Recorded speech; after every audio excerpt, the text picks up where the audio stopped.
الفيديو ده اللي سألتني امتى بضيف الزهر للملابس البيضة لو بتغسل في الغسالة.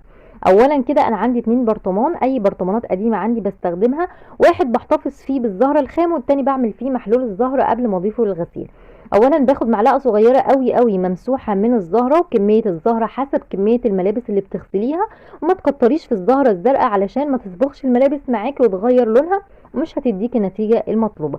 بعد ما احط المعلقه دي في البرطمان التاني ببدا املى البرطمان لحد اخره بالميه، والكلام ده هينطبق برضو على الزهرة البيضة وكمان الموبايل لو كان حبيبات. بقفل بقى البرطمان كويس وابتدي ارجه علشان كمية الزهرة اللي انا ضفتها تدوب تماما في المية بتاعتي.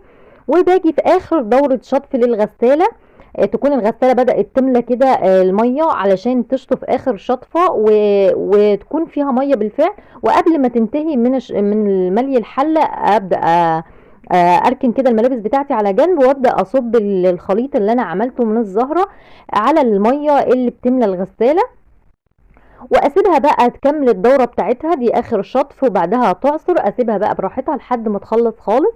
وكمان هوريكم شكل الملابس بتاعتي بعد ما خلصت او اتعصرت هيبقى شكلها ازاي. الملابس بيضة ما فيهاش اي تصبغات ولا كمان اللون الازرق اللي ناس كتير بتقلق منه.